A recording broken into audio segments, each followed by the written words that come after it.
ኔትወርካቸው ደግሞ በጣም ሰፊ ነው። እና ተፈራ እንደዚህ አይነት ሰው ነው እያልከኝ ነው ማለት ነው? ወይ ማን ያውቃል? ይሄ እኮ ትንሹ ወንጀል ሊሆን ይችላል። ትንሽ ነው ያልከው? ይሄንን ነው ትንሽ ነው ብለህ የምትጠራው? አረ እንደው ምን አይነት ተአምር ነው? ቆይ ግን የሰው ልጅ እንዴት ነው በዚህ ደረጃ ክፉ ሊሆን የቻለው? በነገራችን ላይ ስለተፈራ ከዚህም የበለጠ ብዙ ነገር ሰምቻለሁ። ሰውየው ከአውሬ በላይ ነው የምላችሁ ለዚህ ነው። እሺ ቆይ አሁን ምን ልናደርግ ነው? ማለት ዝም ባለን ቁጥር እኮ እነዚህ ስህተቶቻችን በሙሉ የዚህ አውሬ ሰለባ መሆናቸው ነው። በጣም ጥሩ ነው። የዚህ ሰውዬ ከባድነት በጣም የተረዳ መሰለኝ። እና ወደ ኋላ እና ፈግፍግ ልትለኝ ባልሆነ ብቻ መቼም አላደርገው። አንገቴን ለስለት ትሰጣለሁ እንጂ እባክህ ነው ስሜት ያቱን ሲምባ ለማለት የፈለገው ቢያንስ ልንጋፈጠው ያሰብነው ነገር በዘጠና መንገድ መሆን አለበት። ለኩን በደንብ አግኝተኛል። ባለፈው ኢንስፔክተሩን ልጅ አግተን በደንብ አናዘነዋል። ከዛን ያን ካሜራ ይዞ ባይገባ ኖሮ የዚህ ሰውዬ ድብቅ ማንነት ጭራሽ ልናውቅ አንችልም ነበር። አሁንም በስሜት ሳይሆን በስሌት መራመድ እንዳለብን ልገልጽላችሁ እወዳለሁ። ግን ደግሞ እኮ በተዘናጋን ቁጥር የእነዚህ ስህተቶቻችን ዋጋ በሙሉ አስጊ ደረጃ ላይ ነው የሚሆንብን። እና ምን እናድርግ? ጦር ታጥቀን ከተፈራ ጋር እንዋጋ። እኛ እኮ 3 ነን። ምናልባት እሱ ይሄኔ ሙሉ ጦር ይኖረዋል። ያ ደግሞ አደገኛ ነው። ለዚህ ነው ብልሃት ያስፈልገናል ያልኩ። እኔማ እኮ ደስታዬን ላበስራችሁ ነበር አመጣጤ። ምንድነው እሱ? ስለምን ደስታ? ለማንኛውም ይሄንን ነገር ኖሃ በፍጹም ማወቅ የለባትም። በፍጹም አልገባኝም። ወይ እኛ ማናውቀው የተፈጠረ ነገር አለ? ኖሃዬ ነፍሰ ጡር ናት። ምን?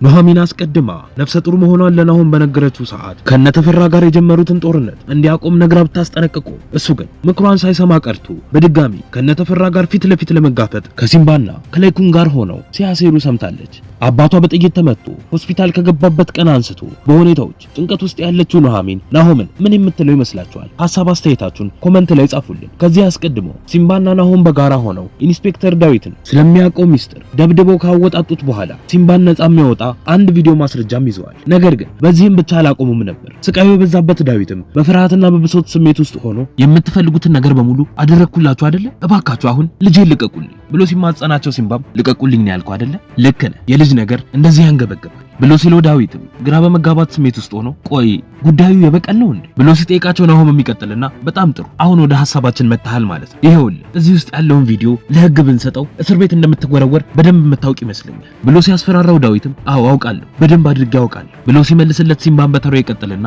በጣም ጥሩ ይሄንን ካወቅ እኛ የምናቀርብልህን ሐሳብ ለመቀበል በፍጹም አትቸገርም ማለት ነው ብሎ ሲለው ኢንስፔክተሩም ቆይ ግን ምንድነው ከኔ የምትፈልጉት ብሎ ይጠይቃቸዋል። ናሆም የሚቀጥልና ከዚህ በኋላ እያንዳንዷን የአቶ ተፈራን እንቅስቃሴ እየተከታተልክ ለኛ ታሳውቀናል፣ እኛ ደግሞ በምትኩ ይህንን ቪዲዮ ለፖሊስ ባለማስረከብ እንተባበርሃለን ብሎ ሲነግረው ዳዊትን በፍርሃት ምን እኔ ይህንን ነገር በፍጹም ማድረግ አልችልም፣ የፈለጋችሁትን ነገር አድርጉኝ እንጂ እንደዛ አላደርግም፣ ያንን ማድረጌን አቶ ተፈራ ካወቀ ያለምንም ጥርጥር በጥይት ግንባሬን ብሎ ነው የሚገለኝ ብሎ ሲላቸው ሲምባ የሚቀጥልና ሚስጥሩ በሶስታችን መካከል ከሆነ በምን ሊያውቅ ይችላል? ምርጫ ሰተነ ነበር፣ ግን ደግሞ አንተ ከልጅ በላይ እስር ቤት ውስጥ መበስበስን መርጠሃል ብሎ ሲያስፈራራው ዳዊትም እባካችሁ ልለምናችሁ፣ እሺ በቃ ያላችሁኝን በሙሉ አደርጋለሁ ብሎ ሲለው ናሆም የሚቀጥልና ከጥግ ላይ አንድ ካርቶን አንስቶ ይሰጠዋል። ምን መሰለ የምታደርገው እነዚህ ወደ 10 የሚጠጉ ማይክሮ ካሜራዎች ሲሆኑ አንተ ግን 3ቱን ካሜራዎች 3 ወሳኝ ቦታዎች ላይ ታስቀምጠለናለህ፣ ሳሎን፣ መኝታ ቤትና ዘበኛ ቤት ብሎ ትዕዛዝ ሲሰጠው ዳዊትም ቆይ የት ነው የምደብቀው? የአቶ ተፈራ ቤት? እንዴት ነው ግን ሰውየውን ቀለል አድርጋችሁ ያያችሁት ብሎ ሲላቸው ሲምባም ማንንም አቅለለን አላየ፣ የተባልከውን ዝም ብለህ አድር፣ 4ኛውን ካሜራ በስተጀርባ በኩል ታስቀምጣለህ፣ የማይታይ ካሜራ ስለሆነ እኛ ደግሞ እያንዳንዱን የተፈራ እንቅስቃሴዎች መቃኘት እንችላለን ማለት ነው ብለው ሲሉት ዳዊትም አሁን የምትሉት ነገር እኮ ቀላል አይደለም። አቶ ተፈራ ቤት እኮ በሰላም ገብቶ ለመውጣት ራሱ ትንሽ አስቸጋሪ ነው ብሎ ከነገሩ ለመሸሽ ሲሞክር ሲምባም ለዛ እኮ ነው አንተ ያስፈለግከው።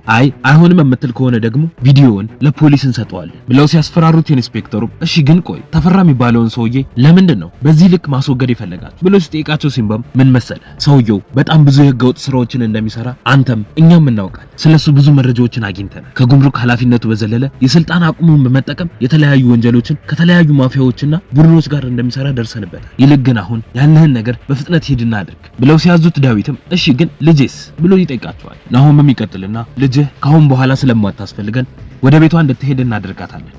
ግን ደግሞ የተለየ ነገር አደርጋለሁ ብትል አሊያም እንደ ኮማንደሩ አቅጣጫህን ለውጠህ እጠፋለሁ ካልክ እጃችን ውስጥ ነህ። ይህንን በፍጹም እንዳትረሳ።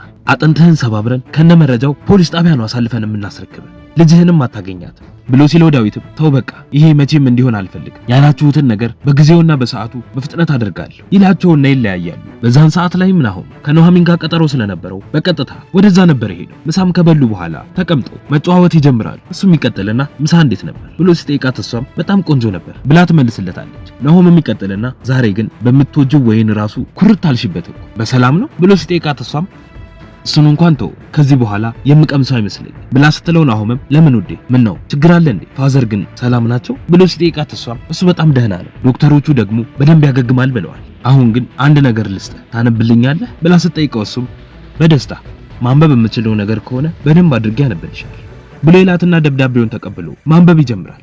ደብዳቤውም እንዲህ ነበር የሚለው ውዱ አባቴ አሁን ገና ስላልመጣሁኝ ከ8 ወር በኋላ እንገናኝ። እሱም የተጻፈውን ነገር ካነበበው በኋላ በደስታ ምንድነው ያየሁት እየቀለድሽብኝ ነው ወይስ እውነትሽን ብሎ ሲጠይቃት ኑሐሚንም ናሆሜ የእውነቴን ነው አርግዣለሁ ብላ ስትነግረው በደስታ ከመቀመጫው ተነስቶ ጥምጥም ብሎ ያቅፋታል። በዛን ሰዓት ላይ አቶ ተፈራ ቤታቸው ውስጥ ተቀምጠው ስልክ እያወሩ ነበር። ሰራተኛቸውንም ኮስተርና ቆጣ ባለ ድምጽ እንዴት ነው ወደ ኤጀንሲው የገቡ አዳዲስ ሴቶች የሉም እንዴ? በአፋጣኝ የኩላሊት ልገሳ የሚፈልጉ ደንበኞች ነበሩ፣ ስለዚህ መፍጠን ይኖርብናል ብሎ ለሰራተኛ የተለያዩ ትዕዛዞችን ያስተላልፋል። በዛን ሰዓት አቶ ተፈራ ያላስተዋለው ነገር ቤት ውስጥ የተገጠሙትን ካሜራዎች ነበር። ሲምባና ላይኩንም ሆነው ባስገጠሙት ካሜራ ቤታቸው ተቀምጠው እያንዳንዱን እንቅስቃሴውን በንቃት እንዲሁም በትኩረት እየተከታተሉት ነበር። ሲምባም ይቀጥልና የዚህ ሰውዬ ወንጀል ግን ጫፍ የደረሰ አይመስልም?